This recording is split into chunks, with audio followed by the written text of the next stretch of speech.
pertanyaan tadi, kenapa nggak boleh misalnya sisi timur, sisi barat maaf, yang ciong dengan kayu, apa nggak boleh dipasang kotak ini? Tentu boleh ya. Tetapi dalam porsi secukupnya.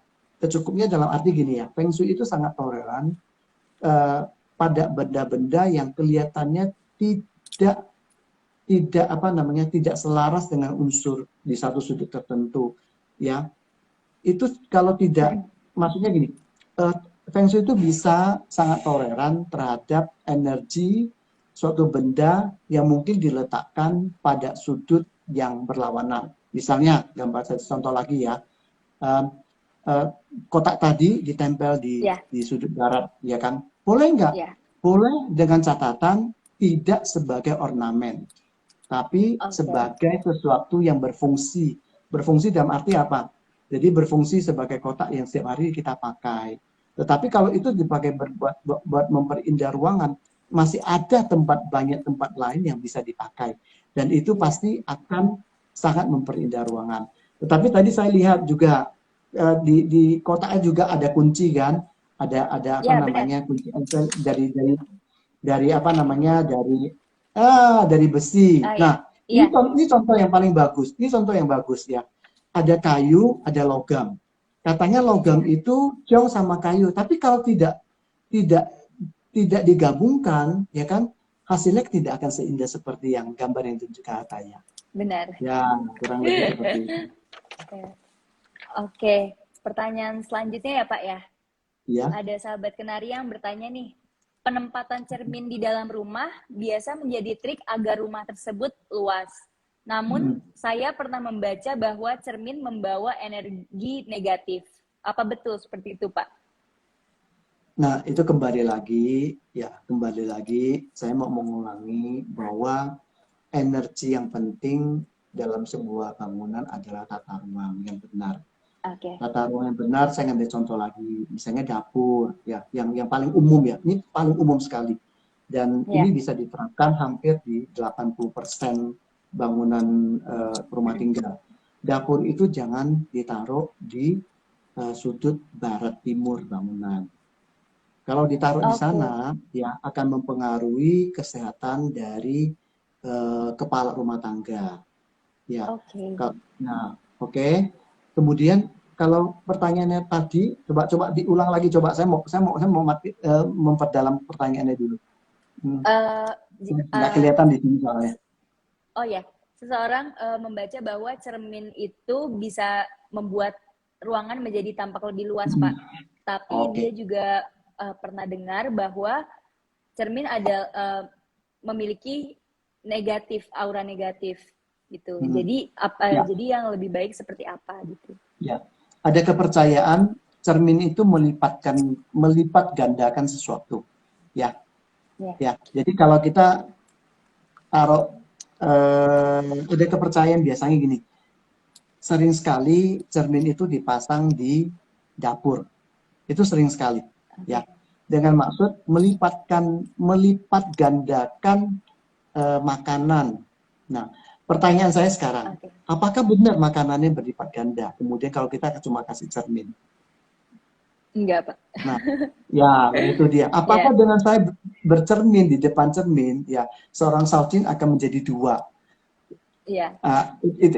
Itu mungkin jawaban analogi gitu ya kan.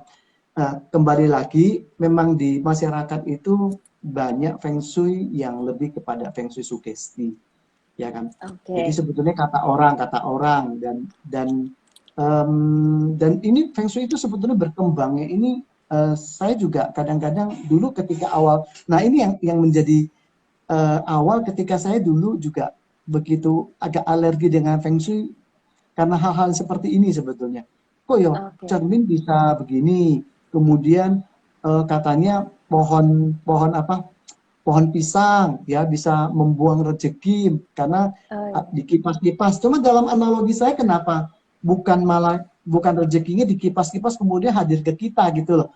Sebetulnya kita kan bisa memaknai seperti itu ya. Atau ada kemungkinan misalnya ya ada ada seseorang menanam pohon pisang di dekat tanah orang, di perbatasan dengan tanah orang. Ya kan? Kita tahu ya, pohon pisang itu kan pohon yang sifatnya tuh sekali ya, sekali berbuah tuh harus dibuang. Ya, Benar. mungkin saja karena sebel sama orang sebelah, karena pohon pisangnya itu buah diambil tapi pohonnya tidak diurus gitu loh, batangnya tidak dibuang dan Iya, benar. dibiarkan membusuk. Nah, akhirnya disebarkan aja. Wah, itu nggak baik loh, ya. Karena ini apa namanya, daun pisang tuh ngipas-ngipas itu Hmm. rezekinya itu bisa bisa kabur katanya gitu, ya kan. Iya. Sebetulnya ya kadang-kadang manusia tuh pakai pendekatan seperti itu bisa bisa bisa jadi sih, bisa lebih percaya. Nah, Oke. Bapak Ibu, sahabat kenari, Ataya, mari kita lebih apa namanya, lebih rasional dalam hal seperti ini. Ya, Jadi benar. semua itu sebetulnya kita bisa melihat dari makna yang baik. Satu hal, Feng Shui itu tidak ada, tidak berbicara soal soal hal-hal yang buruk. Saya mengatakan tidak pernah. Oke. Makanya tadi katanya juga kita di awal kan sudah ngomong ya, Iya, bukan benar. halangan, bukan rintangan. Kita memakai istilah tantangan, tantangan. Iya, Tantangan itu benar. sebetulnya apa? Bagi kita tantangan itu sesuatu yang harus kita selesaikan. Ya kalau udah selesai kita akan gembira. Wah ini Benar. selesai, oh hebat gitu loh gitu. Nah ya Iya. seperti itu kurang lebih. Jadi kalau masalah cermin, masalah itu ya kembali lagi kalau itu mengganggu, ya mengganggu Oke. pikiran, ya Iya. jangan digunakan, ya. Iya. Tapi kalau Oke. kalau bisa melihat dari sisi lain, ya kan, oke, ini dengan pemakaian cermin, ya kan, ruangannya menjadi lebih luas. Cuma hati-hati, kadang-kadang saya juga pernah nabrak cermin. Saya kira ini sambil ngobrol sama orang gitu kan, sambil pegang HP, ya kan. Saya kira ruangan di depan, ternyata sampai di depan, wah, ini Oh, cermin telat gitu. Itu yang perlu iya. dipertimbangkan, plus minusnya, ya, Oke. ya. Iya. Oke, Pak Li. Eh, next question nih ada Oke. dari sahabat kenari. Malam, Pak. Apa benar vas bunga diisi kapak kecil, lalu vas bunga ditaruh di sudut atas ruangan depan toko itu bisa buat toko laris? Lalu apa arti konsep Feng Shui tersebut ya? Tadi apa, pot dikasih apa, kapak ya? Kapak, kapak kecil. Oh, kapak kecil. Aduh. Mm-mm. Di dalam praktek praktek ini ya, praktek kepercayaan sesuatu. Saya mengatakan ini bukan feng shui ya, bukan feng shui. Ya, Jadi oke. sahabat kenari, Ataya, memang memang feng shui ini menjadi kewajiban kita, dan juga saya mengajak teman-teman kita, ayo kita memberikan bersama-sama, kita memberikan edukasi yang benar ke masyarakat tentang feng shui, ya kan? Mm-mm, Jangan benar. semua kepercayaan, ya kan, dimasukkan ke feng shui. Kadang-kadang itu Ya, juga uh, ada yang hal berhubungan sama sama okultisme, ya. Itu kadang-kadang juga dimasukkan feng shui. Feng shui sebetulnya tidak. Feng shui itu, feng shui itu feng dan shui ya. Itu kan dua kata, angin dan air. Kenapa dipilih dua? Kan sebetulnya kan dalam feng shui kan ada 5 unsur. Tapi kenapa cuma dipilih? Kenapa cuma bukan dipilih? Kenapa cuma memakai kata feng dan shui? Karena dilihat bahwa dua dua energi ini, air dan angin ini adalah sesuatu yang mengalir. Ya, oke, demikian ya. juga apa? Itu ada kepercayaan, bukan sebetulnya lebih kepercayaan bukan supaya toko laris. Ada Ya, kepercayaan itu untuk menghalangi orang-orang yang punya niat jahat kepada kita. Ya, itu oke. kembali lagi, saya tidak bisa banyak komentar, ya kan. Tetapi satu hal yang harus kita sadari, bahwa perlindungan kita yang utama adalah kepada yang menciptakan kita. Itu yang paling penting.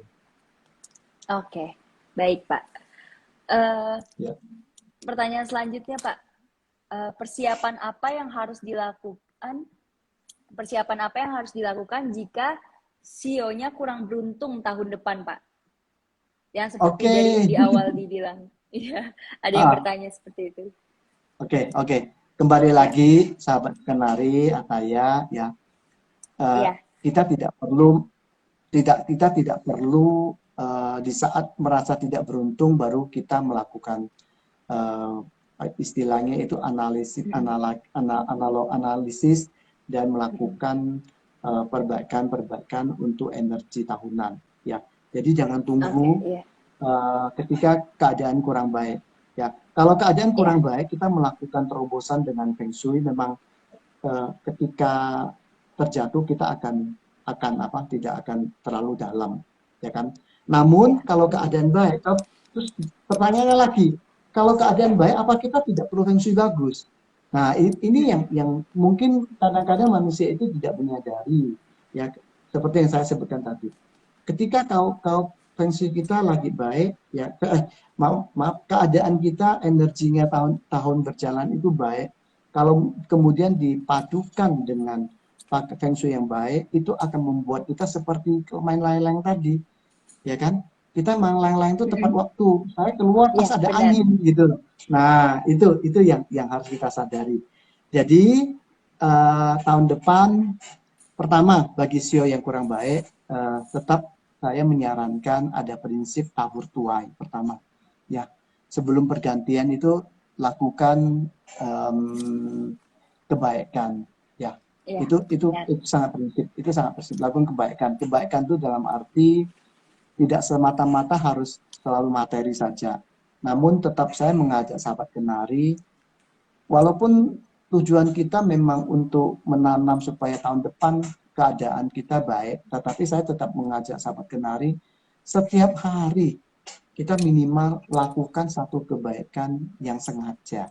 Gampang loh melakukan kebaikan sengaja itu banyak. Benar, ya. Kalau bangun pagi kita keluar depan rumah buat jalan santai sebentar, lihat ada paku di jalan, ya kan, kita ambil terus disisihkan, ditaruh di tong sampah supaya ada kendaraan siapapun yang lewat sana atau siapapun tidak akan menginjak paku.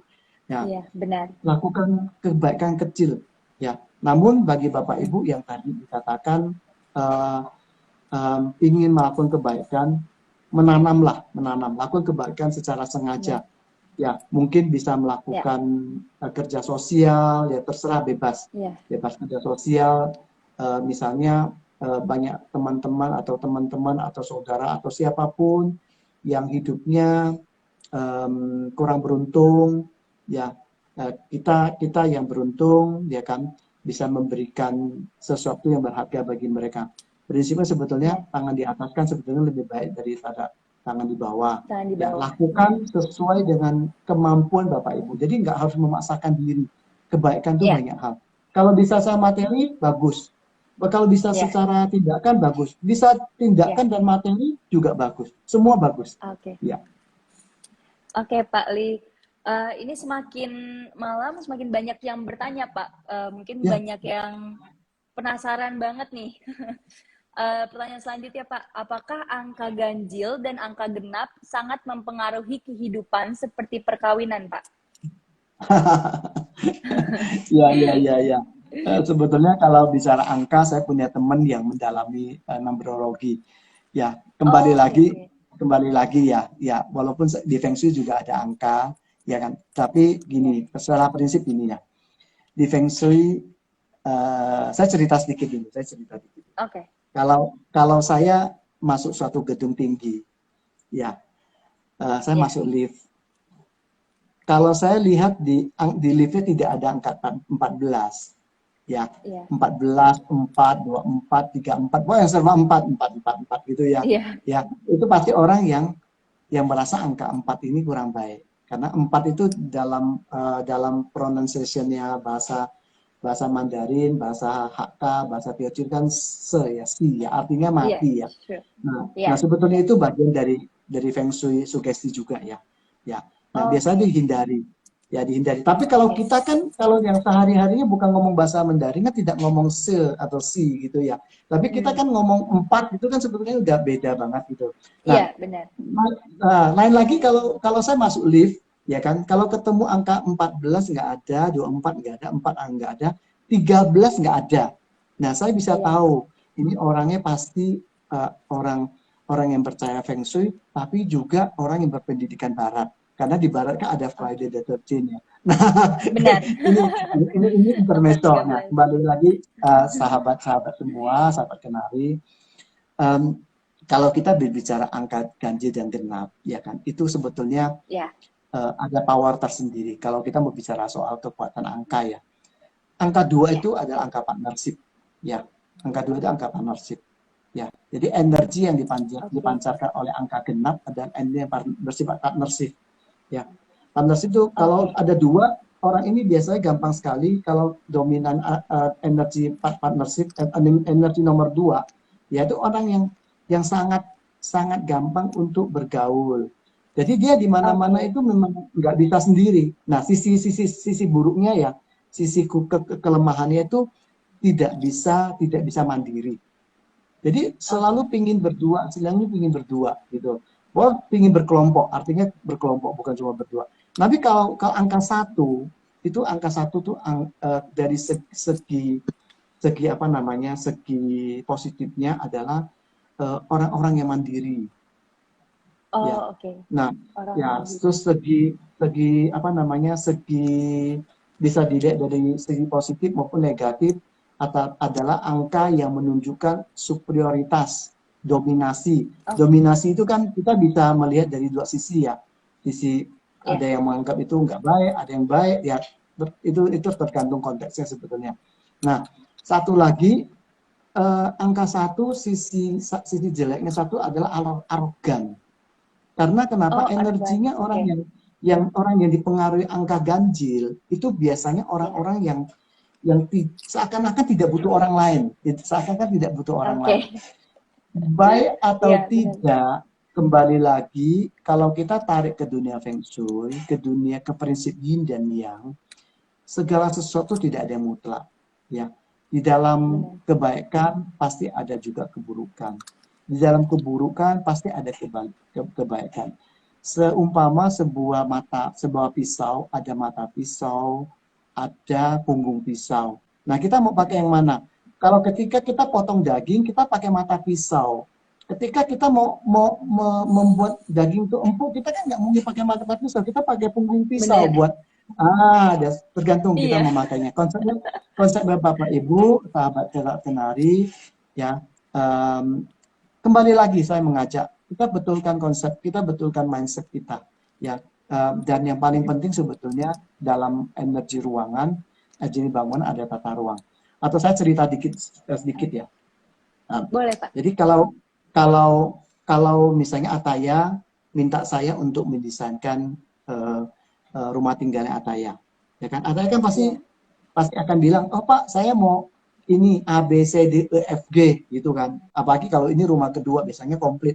Rumah saya mau ada kamar tidurnya, ada walking closet, terus kamar mandinya itu ada ini Pak ya, shower yang dari atas, dari bawah, dari samping gitu ya. Oh ya boleh, tapi untuk itu memang butuh tekanan 10 PSI, pompa besar. Dan itu juga sering ditemui, ya kan? Nggak tahu tapi kalau di apa tuh, kuncinya juga, saya minta yang aman, datang ke Kenari Jaya gitu kan, cari kunci yang benar-benar aman, yang bukanya kalau diteklek itu bukan cuma masuk gitu, tapi masuk kemudian buka, akan ada juga seperti itu ya. Iya, benar Pak. Nah, kalau total desain kan saya sebagai arsitek, oh ya Ataya ya Bu Ataya, saya catat ya A B C D F G gitu kan. Kemudian Ataya juga pesan, saya minta dibikinkan tata ruang dengan feng shui yang paling bagus ya Pak, yang terbaik ya, yang terbaik. Kenapa saya katakan istilah terbaik? Bahwa setiap bangunan tidak ada yang 100% ya. 80, 85 saya boleh katakan itu sudah sangat bagus. Ya, kita juga selain memang begitu keadaannya, kita juga bisa memberikan ruang supaya kita lebih baik lagi. Kalau kita ada angka 100, ya udah ada 100, ya kan? Nah, kemudian saya akan melakukan analisis, kemudian mempresentasikan Dena, oh Bu Ataya, ini loh hasil desainnya. Nanti dengan bangunan ini energinya akan didapat energi yang penuh dengan kemakmuran, sehat, ya, dan lain-lain, dan mungkin ada kebutuhan khusus. Kebutuhan khusus biasanya untuk ini sih, untuk kantor biasanya. Kalau rumah biasanya sifatnya umum. Pokoknya sehat, rezekinya bagus, nyaman ditinggal, ya. Oke, kita desain gitu kan. Setelah didesain kemudian dibangun, ya kan. Kontraktor yang baik pasti akan bangun sesuai dengan gambar. Ya kan, tidak akan berani merubah gambar sedikit pun.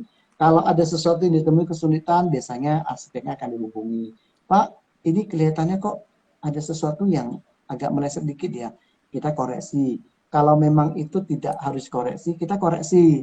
Ya, tapi kalau tetap bisa dikerjakan, tetap harus dikerjakan karena desain dilakukan itu melalui proses debat, kemudian presentasi, diskusi dengan Bu Ataya. Saya sebagai arsitek itu pasti sudah produk yang terbaik. Nah, sudah dibangun, kemudian suatu saat teng teng teng teng ya pindah rumah, ya pindah rumah, Bu Ataya pakai di dalam, ya kan.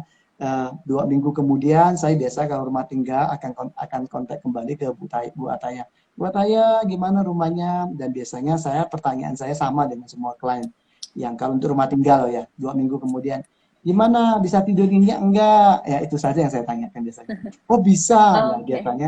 biasanya pasti bisa selama ini. Cuma itu pertanyaan standar saya untuk desain rumah tinggal. Oke. Nah, tapi Oke, Pak. hati-hati Bu Ataya ya.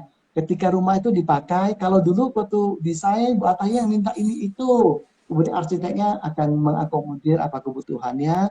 Kemudian kalau saya sebagai yang dipanggil untuk mendesain secara feng shui akan benar-benar maksimalnya gimana, ya kan? Nah, setelah bangunan selesai, jangan lupa loh, ya bangunannya Ya. akan mempengaruhi kita. Ya, contoh gampangnya, kalau kita masuk kamar kita sebelah kanan, ya pasti kita akan belok ke kanan. Kan nggak mungkin, ya kan? Kalau kamar kita kanan, kita belok ke kiri. Iya. Ya, ya itu jadi bangunan itu mulai mengatur kita, mulai mengatur kita, mulai mengatur. Ini teng teng teng Iya, menarik ini benar. menarik ini. Nah, termasuk Iya. juga gini, termasuk juga energi yang di dalam rumah. Ya, kalau energinya baik akan mulai mempengaruhi kita pakai rumah itu, ya Oke. kan? Pertama memang kualitas tidur yang akan dipengaruhi, ya kan? Kemudian lama-lama kesehatan, rezeki dan lain-lain. Jadi Benar. sahabat kenari, kalau untuk melihat secara umum bangunan itu cocok atau enggak, kamarnya yang sahabat kenari pakai sekarang, perhatikan kualitas tidur. Ya. Oke. Ada orang yang udah tidur 3 jam merasa sudah cukup, tapi ada yang merasa tidur 8 jam tapi nggak bisa tidur, bolak-balik, muter-muter gitu sampai berapa jam baru kemudian tertidur dan bangun juga kondisi badan capek. Nah, ketika Benar. sudah jadi, bangunan itu mempengaruhi kita dan membentuk karakter kita. Ya, Oke. dan itu yang harus kita sadari, sahabat kenari. Kenapa saya katakan dari pengalaman saya selama 20 tahun, ya 22 tahun sebagai arsitek, 20 tahun sebagai arsitek yang berkecimpung di dunia feng shui, ya kan? Ya. Kita harus hati-hati. Ya, ya, Ya. bukan berarti saya mau promosikan diri saya. Banyak juga orang masa-masa feng shui lain bisa minta bantuannya ke yang lain juga nggak apa-apa. Saya juga yang penting saya ingin semua sahabat kenari yang khusus hari ini juga, yang khususnya hari ini ikut bergabung, mempunyai kualitas tidur yang baik dan ujung-ujungnya adalah kualitas kehidupan yang baik. Ya, dari mana? Benar. Dari rumah tinggal. Rumah tinggal itu mempengaruhi kualitas rezeki. Kalau tempat usaha kerja mempengaruhi kuantitas rezeki. Ya, Benar. itu. Nanti sahabat kenal Oke. ini kita sampai jam berapa ya Taya ya? Sorry. Eh, kira-kira sampai 1,5 jam, Pak. Oke, Berarti nggak apa-apa. sekitar 20 menit lagi. Ya, nggak apa-apa. Oke. Kalau saya sih siap sampai malam, cuma kasihan ini Taya sama rabat kenari mungkin jangan ngantuk. Oh, nggak apa-apa, Pak. Emang kami senang kalau misalkan belajar hal baru, Pak. Oke. Oke. Pak, ini ada pertanyaan lagi. Sebagai tim marketing, posisi duduk di kantor menghadap sisi arah mata angin mana yang terbaik ya, Pak? Yang bisa meningkatkan nilai omset, Pak? Wah, kalau ini jadi gini kan. Feng Shui itu kan ada dua kutub besar. Ya, Feng Ya. Shui energi sekitar kita dan Feng Shui dari dalam diri kita.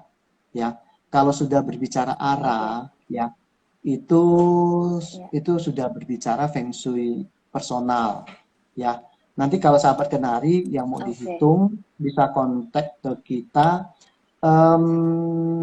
Ya ini bukan jualan atau gimana, tapi saya punya paket-paket yang sangat terjangkau juga ya, terjangkau. Saya yakin dan Oke. percaya sahabat Ya. kenari bisa terjangkau untuk mengenali posisi-posisi terbaik. Ya, yang pasti kalau Oke. berbicara soal posisi untuk marketing di dalam Mm-mm. sebuah perusahaan, ya kan? Kalau bisa itu tempatkan di sisi selatan, ya. Ya, selatan agak ke barat sedikit nggak apa-apa. Nah, di sana tim marketingnya akan penuh dengan semangat, ya, akan penuh semangat. Oke. Tetapi tentunya seperti prinsip yin yin dan yang, ya, eh, api saja nggak cukup, semangat saja nggak cukup. Tapi kita juga harus punya kemampuan membumi ya. Jadi bisa berhubungan dengan klien dengan baik dan itu dibutuhkan unsur tanah. Kita harus kreatif, dibutuhkan unsur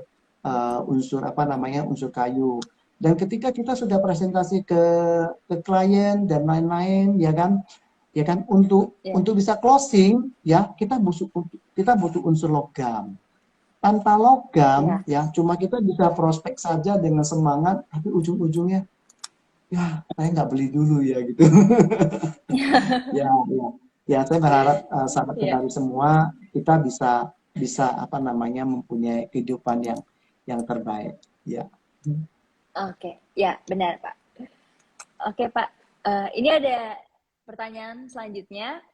Apa benar jika pagar langsung bertemu dengan pintu utama akan menyebabkan penghuni jadi boros, Pak? Nah, pertanyaan pertama, dimungkinkan nggak pindah? Itu pertanyaan pertama ya. Kalau tidak dimungkinkan Oke. pindah, ya mungkin harus Ya. dilakukan cara lain. Ya kan saya Oke. tidak tahu. Kadang-kadang kita keadaannya kan tidak semua keadaan itu sesuai dengan sesuatu yang ideal. Tetapi kalau ketika tidak ideal kita bisa melakukan terobosan. Pagar dengan Ya. pintu sebetulnya eh, tidak banyak hubungannya ya.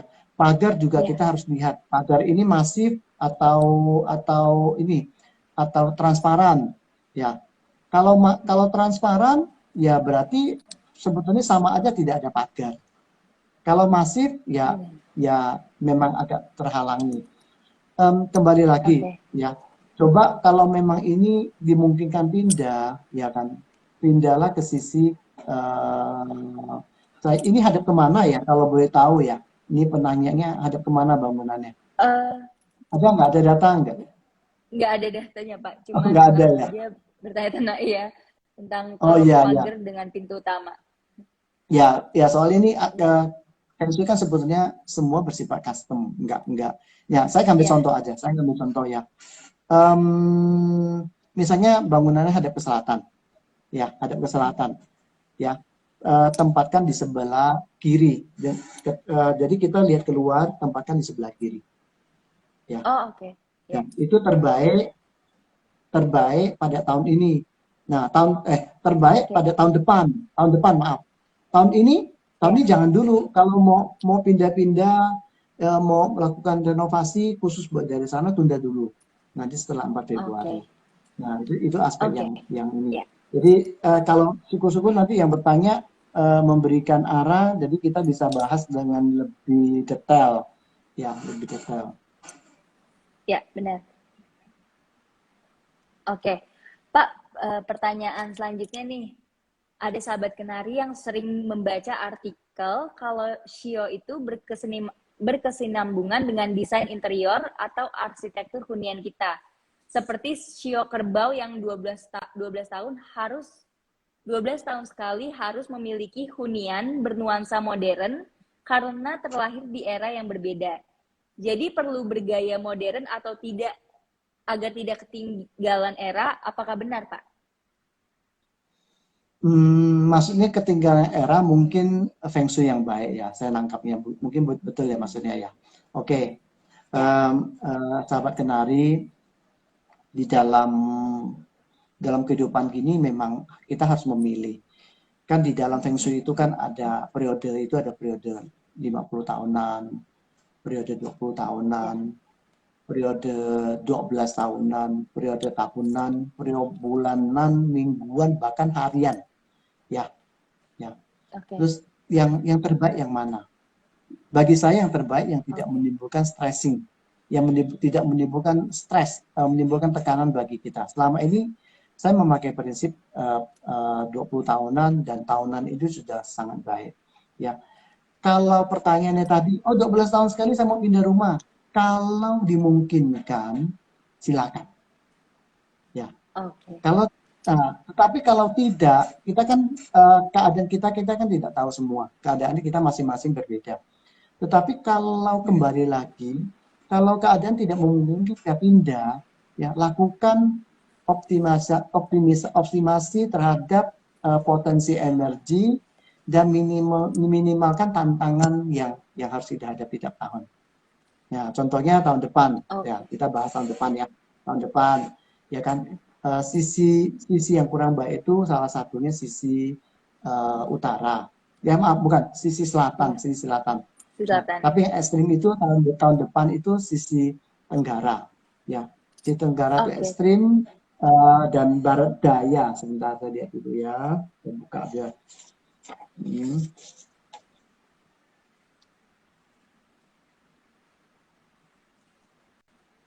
Oke, ya kan misalnya sisi tenggara, ya sisi tenggara tahun depan itu kalau kita lakukan perubahan itu akan ada energi yang membawa ketidakpastian. Ya, maksudnya gini, maksudnya misalnya sisi tenggara tahun depan kita melakukan renovasi, kalau cuma sisi tenggara saja sebaiknya jangan. Dipercepat aja tahun ini, kan masih ada 2 bulan, ya kan? Dipercepat saja. Tapi kalau memang renovasinya itu hampir total 80%, tentu nggak masalah, kan nggak mungkin bagian itu ditinggal. Nah, tahun depan yang baik misalnya, tahun depan yang baik ya, misalnya sisi utara, ya, sisi utara ada yang sisi yang baik, ya kan? Di sana ada energi yang bisa membuat kita berpikir dengan jernih. Ada potensi energi yang membuat kita berpikir dengan jernih. Sisi utara tuh unsurnya apa sih? Unsurnya adalah air, ya, unsur air, ya. Kita bisa menambahkan unsur air di sisi tersebut atau menambahkan unsur-unsur logam karena logam menghasilkan air yang memperkuat air ya. Nah, kita bisa tambahkan di sisi sana. Nah, itu sangat baik, terobosan yang sangat baik. Kemudian sisi mana lagi? Saya akan berikan satu sisi lagi, sisi barat laut. Ya, barat laut tahun depan. Tahun depan itu terus terang gini, tahun depan itu juga menjadi potensi energi yang sangat baik bagi seorang pemimpin perusahaan atau seorang kepala rumah tangga. Tahun depan sangat bagus. Makanya kenapa tahun depan juga saya memakai satu istilah bahwa adalah tahun untuk inovasi. Karena kita tahu ya, inovasi itu kan yang memutuskan seorang pimpinan. Inovasi itu arti luas, di dalam rumah tangga, di dalam perusahaan, semua kita harus ada inovasi. Bahkan juga di dalam pekerjaan sosial, semua kita harus inovasi. Ya, sangat baik. Nah, kemudian lagi sisi ini lagi, sisi timur laut. Ya, timur laut itu antara utara dan timur laut. Ya, di sana tuh, nah, tahun depan juga sangat bagus bagi Bapak Ibu yang akan memulai usaha baru. Ya, tapi persiapannya tentunya sekarang, jangan nunggu tahun depan. Supaya kita setelah lewat periode baru tahun depan di tanggal 4 Februari kita sudah melakukan inovasi dan kita masih kan biasanya kalau kita lakukan inovasi apapun ya kan ada evaluasi. Oh ini masih kurang bukan kurang baik tapi kurang masih ada potensi lagi kita nambahin lagi. Dan biarlah dalam 12 bulan itu kita punya kesempatan yang lebih panjang. Nah, tahun depan jadi sisi utara, sisi barat laut, ya kan, sisi timur laut itu potensinya luar biasa. Ya. Oke, jadi buat sahabat Kenari boleh dicatat ya untuk tiga arah mata angin tersebut. Ya. Lanjut pertanyaan selanjutnya Pak. Tempat tidur di lantai 2 menghadap pintu utama lantai 1, apakah bisa mempengaruhi pola tidur jadi buruk? Apa perlu diubah, Pak? Hmm. Jadi kalau yang Bapak Ibu yang bertanya, sahabat Kenari, soal ini sebetulnya bukan masalah menghadap ke pintu utama, tetapi memang ranjangnya yang arah ranjangnya atau posisi rumahnya memang belum optimal setelah Feng Shui. Jadi bukan masalah di situ. Ya, jadi Oke. memang di kepercayaan di masyarakat tuh yang mengatakan, oh kalau posisi ini posisi tidur itu kaki nggak boleh hadap ke pintu walaupun di atas, sebetulnya bukan itu masalahnya, ya bukan masalahnya di sana. Sahabat Kenari, kasus ini sebetulnya sangat umum saya temui dan ini menjadi saya pribadi saya tidak tahu ya kenapa bisa berkembang sedemikian luar biasanya pemahaman kalau kita tidur kakinya nggak boleh hadap ke depan sehingga kepala kita hadap ke belakang. Karena ada kasus-kasus tertentu, ya memang orang itu harus posisinya itu kepalanya harus hadap ke belakang, kakinya hadap ke depan, itu paling bagus. Tapi Oke. tentunya ya kita tidak menempatkan ruang tamu sebagai kamar tidur. Jadi kita tidur persis depan pintu, itu masalah lebih beda. Ya, ya Oke, itu masalah oke. lebih beda. Karena kenapa ada kepercayaan orang Tionghoa? Orang Tionghoa itu kan biasanya kalau dulu kan tidak ada rumah duka ya, tidak ada rumah Ya. duka, maka kalau ada yang meninggal itu kan biasanya ditaruh di ruang tamu dan posisi kakinya itu menghadap keluar. Oke, Ya, ya. ya sebetulnya ya ya supaya kita menghantarkan orang yang meninggal itu eh, lancar kembali ke Sang Pencipta, konsepnya seperti itu. Tapi itu tidak Oke, tidak ya. menjadi ukuran bagi dunia yang atau dunia orang hidup. Ya, Oke. Baik. Pak Li, selanjutnya nih. ya. Apakah ada hubungannya dengan shio yang jika kita perlu membeli atau redecorate hunian di tahun yang cocok untuk shio kita, seperti mungkin di tahun tersebut membawa keuntungan atau bahkan kerugian. Bagaimana, Pak? Oh, ini mungkin arah pertanyaannya dekorasi ulang ya. Jadi Iya, dekorasi redecorate. ulang atau juga melakukan dekorasi ulang untuk tahunan ya. Ya, pertama Iya, sangat bagus karena itu menunjukkan bahwa kita itu butuh suasana baru. Ya, pertama. iya, benar. Dan kedua, ya, tentunya setiap tahun itu kan ada pola-pola energinya, ya kan, pola-pola Iya. energinya. Ini cocok dengan buku yang saya sedang akan launching pada pertengahan awal bulan depan, Oh, ya. oke. Jadi Jadi kebetulan banget ya, Pak, ini ya. itu buku tentang Iya, petunjuk apa yang harus saya lakukan di tahun depan, ya. Nah, nanti oke. sahabat Kenari, ya kalau memang memang apa namanya, memang mau lebih detail, ya kan, ini kan kita tidak mungkin, maksudnya membahas ini dalam satu sesi itu kalau diceritain eh, mungkin 24 jam nggak cukup ya, soalnya memang cukup detail. Apalagi kalau tiap orang bertanya Iya. dengan arah yang beda, kasus yang beda, tanggal lahir yang beda. Nah, dan ini buku yang saya tulis sudah selesai dan sekarang lagi proses editing, layout dan lain-lain lah. Pokoknya kalau sahabat Kenari Oke. nanti kalau memang ini bisa ini kebetulan juga ada promo untuk pre-order ya kan. Silakan Oke. nanti dicek aja apa di mana atau nanti saya minta tolong siapa ya. Nanti biar kasih link ya. Kasih link buat PO itu sudah ada. Bisa tulis di mana ya? Saya di Igela tuh nggak tahu sistemnya gimana ya. Biasanya di mana? Eh, Iya, ya. Maaf Pak, tadi suara Bapak agak ke freeze sedikit yang Oh, habis pre-order. Iya, oh ya, jadi teman-teman bisa pre-order, ya kan? Oke, oke. dan khusus untuk sahabat Kenari akan dikasih harga khusus, Oke. harga khusus. Iya.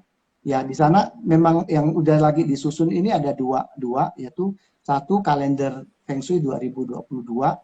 Biasanya kalender kadang-kadang kan kita kalender Feng Shui kan kadang-kadang lihatnya susah ya, banyak dibahas macam-macam ya.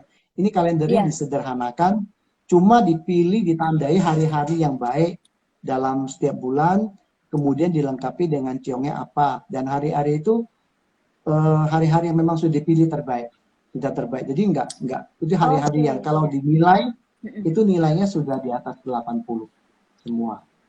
Oke. Ya, Ya. Jadi ini kabar info baik buat banget ini untuk sahabat kebetulan. kenari. Nah, jadi untuk Iya. pertanyaan tadi buat teman, tadi pertanyaan dari siapa tadi ya? Dari siapa tadi? Namanya belum nggak kelihatan Pak, cuman Nggak ininya kelihatan aja ya. Ya, ya. Pokok pertanyaannya. intinya sangat bagus. Setiap tahun itu Iya, kita tidak perlu kembali lagi, kita tidak perlu mempermasalahkan tahun ini tahun depan ini akan baik atau enggak buat SEO saya. Bagi saya, oke, bagi teman-teman, kita jangan menganggap itu sesuatu yang penting, ya. ya, Karena baik atau tidak SEO kita di tahun depan, kita tetap harus melakukan improvisasi, melakukan perubahan melalui dekorasi ulang untuk bangunan kita, untuk mendapatkan menikmati potensi energi yang bagus sepanjang tahun dan meminimalkan energi yang menjadi tantangan atau rintangan dalam kehidupan oke, dalam 1 tahun. Ya, baik. Ini ada pertanyaan terakhir nih Pak. ya. Saya suka banget masak nih Pak, dan kebetulan kamar saya bersebelahan langsung dengan dapur saya.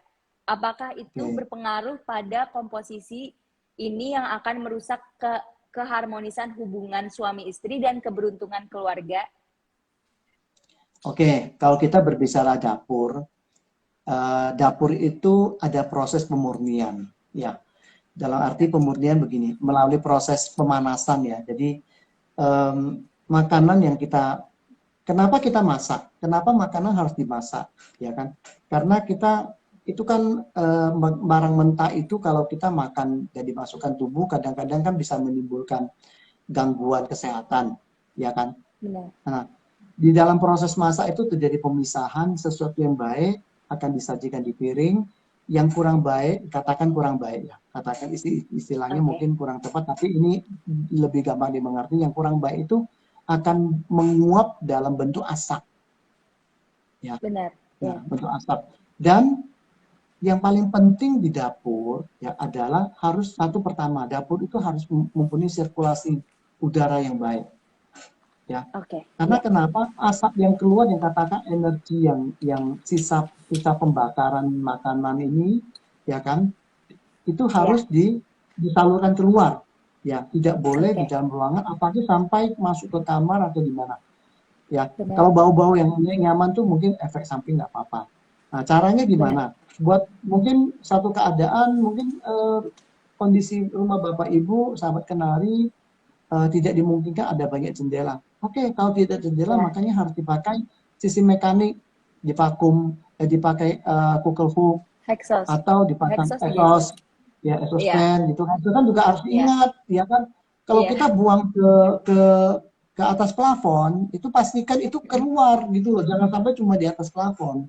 Karena iya, saya melihat benar, banyak sekali exhaust fan yang hanya sebagai syarat ya. Jadi dipasang ada tapi tidak ada buangannya gitu loh. Ya iya, contohnya benar, juga exhaust buat apa? Buat kamar mandi. Itu harus sediakan ini. Jadi ketika udara diserut ke atas harus ada pipa atau celah di mana udara ini harus dibuang keluar. Proses benar, mandi kan iya, juga sama ya. Kita ada proses pemurnian di sana ya. Jadi kita mandikan pada dasarnya karena kotor, bukan karena harus iya, mandi, ya kan? Nah, benar, proses pembuangan energi negatif ini harus dibuang. Dan alam itu sebetulnya sangat luar biasa sekali ya. Ketika dibuang ke iya, alam, alam akan mengolahnya menjadi energi yang baik bagi alam semua makhluk alam semesta. Tapi kalau masih misalnya kita masak, wah asapnya satu rumah dan lain-lain, ya memang iya, itu beberapa kasus bukan cuma beberapa maaf, domain kasus yang menimbulkan kesehatan, termasuk juga yang dikatakan tadi oleh iya, penanya berhubungan dengan apa namanya tadi keharmonisan suami istri ya tadi ya. iya, benar, Ya Pak. itu bisa terbantu. Ya betul betul sekali. Oke. Oke, Pak Li, nggak kerasa banget nih kita udah sampai di ujung acara Bincang Kenari. Aku mau Hmm. ngucapin terima kasih banyak banget untuk Pak Li Saucin yang udah meluangkan waktunya untuk berbincang bersama kami di Bincang Kenari malam ini. Hmm. Semoga setelah menonton live kita malam ini, kita bisa lebih baik menghadapi tahun 2022 yang pastinya juga penuh tantangan ya Pak, seperti di tahun Ya. 2021 sekarang. Hmm. Ya, oke. Ataya, Terima boleh kasih. saya sampaikan sedikit? Ada yang mungkin Boleh saya Pak. bisa sampaikan lagi. Eh, Oke, ya Pak. Bapak Ibu, saya kembali lagi mau mengajak Bapak Ibu kalau ingin memperdalam, maksudnya menikmati Feng Shui lebih lebih dalam lagi, lebih detail lagi, ya kan? Ada satu komunitas yang saya sediakan, ya kan? Dan Bapak Ibu bisa Oke. bisa join bersama dengan kami, ya kan? Komunitas yang baru dibentuk ini, kelas barunya akan dimulai minggu depan. Dan sampai saat Oke. ini masih ada sekitar 60 slot peserta. Silakan Ya. join. Dan saya Oke. yakinkan ini bermanfaat. Nanti nggak tahu caranya gimana ya, Atanya supaya linknya saya bisa kasih atau gimana gitu. Lewat mana Oke. nanti? Nanti lewat DM kami aja Pak. Nanti akan kami share lewat story. Oke, Story oke, Kenari bagus. Jaya. Ya. Oke, Ya. ya, ya, Oke. ya, baik, baik. Terima kasih Ya. teman-teman semua. Baik, ya. Semoga selalu sehat, selalu bahagia, dapat kehidupan Ya. terbaik. Amin, amin. Baik, terima kasih banyak ya Pak Lia sudah mau mengisi acara pada malam ini dan menjawab pertanyaan-pertanyaan dari sahabat Kenari. Terima kasih Pak. Oke.